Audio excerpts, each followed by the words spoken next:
নমস্কার, কলকাতা টিভিতে আপনাদের স্বাগত। সঙ্গে রয়েছি আমি ঈশিতা।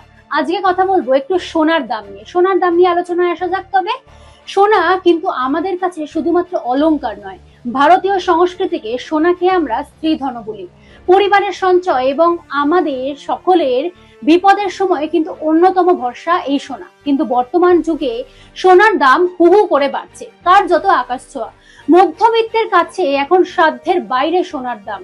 এক সময় যে 10 গ্রাম সোনার দাম ছিল 79 টাকা, আজ তা পেরিয়েছে 1 লক্ষের গণ্ডি।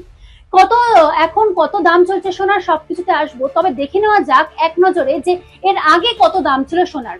যেমনটা জানা যাচ্ছে 1955 সালে 10 গ্রাম সোনার দাম ছিল 79 টাকা, যেমনটা আপনাদের আগেই বললাম।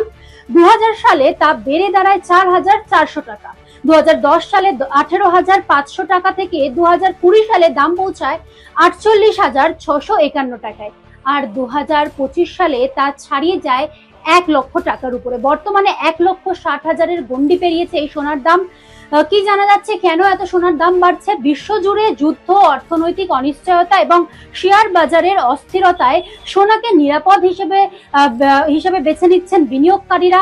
পাশাপাশি কেন্দ্রীয় ব্যাংকগুলির সোনা কেনার প্রবণতাও বাড়ছে, ফলে সোনার চাহিদা দিনে দিনে বেড়ে উঠছে এবং ততই কিন্তু দামও বেড়ে উঠছে। এখন প্রশ্ন হচ্ছে একটাই, যে এই সোনার দাম কি 3 লক্ষের গণ্ডিও পেরোতে পারে? বিশেষজ্ঞরা কি বলছেন? বিশেষজ্ঞরা বলছেন যে বছরে গড়ে 12 থেকে 15% দাম বাড়তে থাকলে 2030 সালের মধ্যে 10 গ্রাম খাঁটি সোনার দাম 2,25,000 থেকে 2,80,000 পর্যন্ত পৌঁছতে পারে। বিশ্বজুড়ে অর্থনৈতিক অনিশ্চয়তা এবং কেন্দ্রীয় ব্যাংকগুলির সোনার কেনার প্রবণতা বাড়লে সেই দাম কিন্তু 3 লক্ষের গণ্ডি ছাড়িয়ে পড়তে পারে বলেও আশঙ্কা করছে বিশেষজ্ঞরা।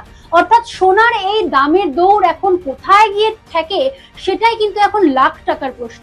এখন এ পর্যন্তই। দেখতে থাকুন কলকাতা টিভির রাত দিন 7 দিন।